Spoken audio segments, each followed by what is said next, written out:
तो ये class 9th भाई, कुछ बच्चों ने मेरे से बोला है कि उनको क्वेश्चन आंसर थोड़ा समझ नहीं आए। यानी कि मैं इससे ये आइडिया लगाया है कि तुमने शायद थोड़ा कम क्वेश्चन आंसर्स पहले थोड़ा कम ध्यान दिया है, उनको समझने का कम कोशिश किया है। तो आज मैं दोबारा से क्वेश्चन आंसर्स का हिंदी कि वो कहना क्या चाहते हैं केवल वही बता रहा हूँ, ठीक है। वो समझाने की थोड़ा कोशिश कर रहा हूँ, आज यही करूँगा मैं, ठीक है। तो थोड़ा देखो इसको।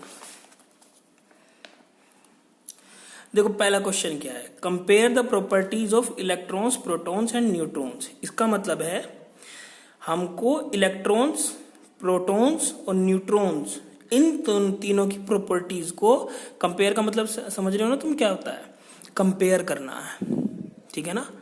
कि अगर इलेक्ट्रॉन की प्रॉपर्टी है तो प्रोटॉन की क्या होगी, न्यूट्रॉन की क्या होगी, इलेक्ट्रॉन पे क्या चार्ज है, प्रोटॉन पे क्या चार्ज है, न्यूट्रॉन पे क्या चार्ज है, समझ रहे हो ना। कंपैरिजन करना है इनमें, ठीक है। अब उससे अगला तुम्हारा क्वेश्चन था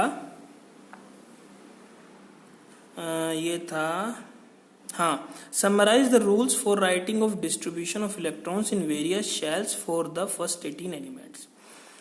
पहले 18 एलिमेंट के लिए हमको जो डिस्ट्रीब्यूशन ऑफ इलेक्ट्रॉन्स होता है, यानी कि किस शेल में कितने भरे जाएंगे, कैसे भरे जाएंगे, समझ रहे हो ना। इलेक्ट्रॉन्स कैसे भरे जाते हैं, पहली शेल में कितने, 2, उसके बाद कितने, उस पूरे रूल्स को आपको बताना है, समराइज करना है। समराइज मतलब समझ रहे हो ना क्या कह रहे हैं, यानी कि उनको एक तरह से तुमको लिखना है, उनका हाईलाइट जितने भी हैं किस तरह से भरे जाते हैं, तरीके से उनको लिखना है, समझ गए। अच्छा आगे देखो, 7th क्वेश्चन है, define valency by taking examples of oxygen and silicon. Valency को तुमको डिफाइन करना है। वैलेंसी पढ़ी थी ना तुमने, किस किस का एग्जांपल लेके, सिलिकॉन और ऑक्सीजन, ठीक है, सिलिकॉन और oxygen. Question number 8, explain with examples atomic number, mass number, isotopes, isobars. इन सबको तुमको एक्सप्लेन करना है। एक्सप्लेन करने का मतलब जानते हो ना, यानी कि इसको तुमको बताना है इसके बारे में, किसको अच्छे से, मतलब तुमको बताना है क्या होता है, एटॉमिक नंबर क्या होता है, मास नंबर क्या होता है, आइसोटोप्स क्या होते हैं, आइसोबार्स क्या होते हैं, तुमको बताया ना। समझ गए क्वेश्चन का मतलब। और कोई भी 2 यूज बताने हैं आइसोटोप्स के इस्तेमाल।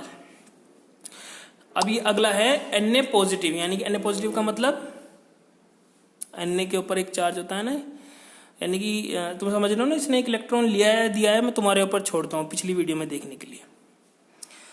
उस has completely filled K and L shells, explain.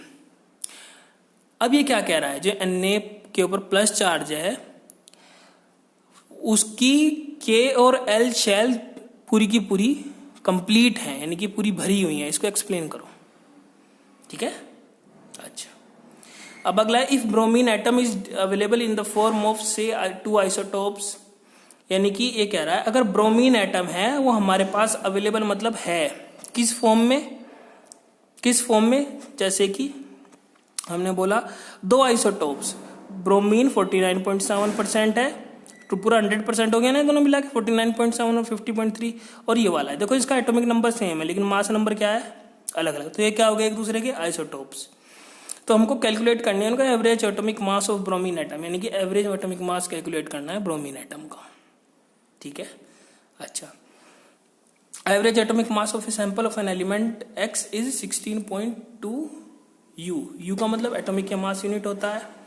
ये कह रहा है जो एवरेज एटॉमिक मास होता है किसी भी सैंपल का, उस एलिमेंट को हमने क्या मान लिया, X, कुछ भी हो सकता है X की जगह, ठीक है ना, वो क्या है 16.2 U का मतलब एटॉमिक मास यूनिट।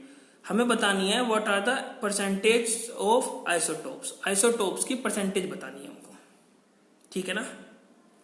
अच्छा, यानी कि देखो तुम्हें एक हिंट देता हूं, ये X है ना, X की जगह में बताना है क्या है, हाइड्रोजन है, हीलियम है, लिथियम है, क्या है।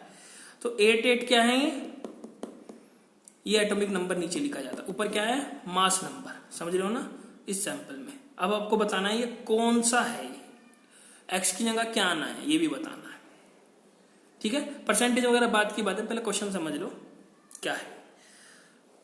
अब ये है अगर Z की वैल्यू 3 है, Z मतलब एटॉमिक मास या number, number, what would be the valency of element, उसकी वैलेंसी क्या होगी एलिमेंट की। ऑल्सो नेम द एलिमेंट, उस एलिमेंट का नाम भी बताओ। कंपोजिशन ऑफ न्यूक्लियाई मतलब जो एक से ज्यादा प्लूरल होता है, ठीक है ना। कंपोजिशन किसकी, न्यूक्लियाई की, of two atomic species X and Y are given as under. जो कंपोजिशन है किसकी, न्यूक्लियाई की, दो एटॉमिक स्पीसीज है एक्स और वाई, हमको वो दे रखी हैं।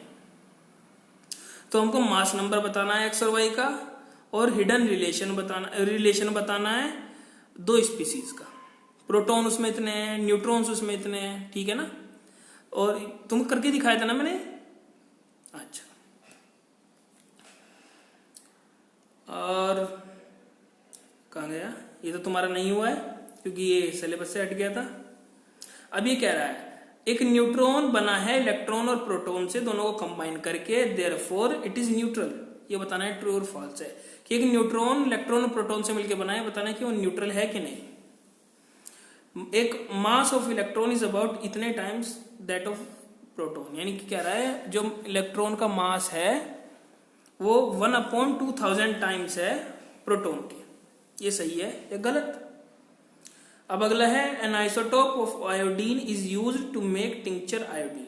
एक आइसोटोप है किसका, आयोडीन का, वो यूज होता है बनाने के लिए क्या, टिंक्चर आयोडीन को, which is use as a medicine. यानी कि वो किसके लिए यूज होती है, मेडिसिन के लिए, ठीक है। ये बताना है ट्रू या फॉल्स। अब रदरफोर्ड वाला तो नहीं है तुम्हारा। अब ये देखो आइसोटोप्स ऑफ एन एलिमेंट है, यानी कि आइसोटोप जो है एलिमेंट का, उसकी इनमें से बताना है क्या चीज सही है और क्या चीज गलत। सेम फिजिकल प्रॉपर्टीज, उसकी फिजिकल प्रॉपर्टीज समझ लो, एक फिजिकल प्रॉपर्टीज होती है, केमिकल प्रॉपर्टीज होती हैं। तुमको डिफाइन बाद में करूंगा, लेकिन तुम अभी समझ लो क्वेश्चन में क्या कहना चाह रहा है। यानी कि आइसोटोप कोई भी एलिमेंट का होता है तो उसकी एक तो सेम फिजिकल प्रॉपर्टी है, एक जैसी केमिकल प्रॉपर्टी है, या फिर अलग अलग नंबर ऑफ न्यूट्रॉन्स है उसमें, या फिर अलग अलग एटॉमिक नंबर है उसमें। तुमको क्या अलग सा लग रहा है ना, एटॉमिक नंबर आइसोटोप में सेम होते हैं कि नहीं, सेम होते हैं या डिफरेंट। ये वाला नीचे वाला गलत है, ऐसे तो अंदाजा तो लगाओगे ना। अच्छा, अब नेक्स्ट है number of valence electron in chlorine. Cl के ऊपर माइनस का चार्ज है तो इसका मतलब क्या है, Cl के ऊपर एक प्लस चार्ज था, एक माइनस चार्ज होता था। प्लस चार्ज का मतलब मैंने बताया था कि जब कोई इलेक्ट्रॉन क्या करता है, एक तो गेन करता है, एक लूज करता है। गेन का मतलब ले लेना, लूज का मतलब दे देना। तो जब लूज करता है तो उसके ऊपर क्या आता है, प्लस चार्ज या माइनस चार्ज, उसके ऊपर आता है प्लस चार्ज। और जब गेन करता है तो उसके ऊपर कौन सा चार्ज आता है, नेगेटिव, यानी कि माइनस चार्ज। समझ रहे हो ना।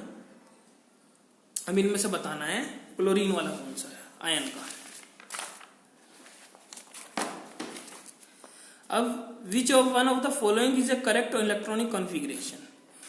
इनमें से बताना है सोडियम की। सोडियम समझते हो क्या है, तुमने अगर एटॉमिक नंबर याद नहीं किया तो मैं जितनों को भी यहां बुलाऊंगा, ध्यान रखना, हर बच्चे को बुलाऊंगा और हर बच्चे से पूछूंगा यहाँ कि तुमने कहां तक याद किए हैं। जहां तक मैंने दिए थे वहां तक किए हैं, या उससे कुछ कम किए हैं, या फिर उससे और कम किए हैं, या और कम करते करते खत्म किए हैं बिल्कुल। तो सोडियम किसको बोलते थे, Na को। उसका एटॉमिक नंबर होता था 11, ठीक है ना। क्या होता था, 11, यानी कि 11। अब उसका बताना है सबसे करेक्ट, पहली शेल में कितने आते थे, 2, दूसरी में कितने, ठीक है। तो इसका करेक्ट कॉन्फ़िगरेशन बताना है तुम्हारे। अच्छा, अब आगे देखो, कंप्लीट द फॉलोइंग टेबल। इस पूरी टेबल को कंप्लीट करना है। देखो क्या लिखा है, एटॉमिक नंबर, ये mass number, atomic mass, number of neutrons n, number of protons यानी कि p है ना, वे नंबर ऑफ इलेक्ट्रॉन्स कराया था ना मैंने इस तरह का कुछ, एक नंबर ऑफ क्या है ये, इलेक्ट्रॉन्स। अभी name of the atomic species. अब मैं तुमको एग्जांपल के रूप में कोई सा भी एक बता रहा हूँ, ये बता दूं जिसपे सल्फर लिखा हुआ है, यानी कि पूरी करनी है इस टेबल को। यानी कि उसका मास नंबर क्या है, नंबर ऑफ न्यूट्रॉन कितना है उसमें, प्रोटॉन निकालना, ठीक है ना। A = P+N बताया था मैंने, यही था ना। अच्छा, ये सारी चीज तुमको बतानी है कि कैसे। जैसे सल्फर है, इसका 32 मास नंबर है, एटॉमिक नंबर 16 है, तो नंबर ऑफ न्यूट्रॉन्स इसमें कितने होंगे निकालना है। नंबर ऑफ प्रोटॉन्स कितना के निकालना है, नंबर ऑफ इलेक्ट्रॉन्स कितना के निकालना है, उन सब का नाम लिखना है, सारी टेबल पूरी करनी है। समझ रहे हो ना मैं क्या कहना चाह रहा हूँ? चलो ठीक, अब अगली बार तुमको ये लिखवाऊंगा मैं सारे के सारे क्वेश्चंस और आंसर्स, ठीक है ना। और इनको जब तक समझोगे नहीं तब तक कुछ नहीं होगा, और मैं सारी चीज करा करके देखूंगा।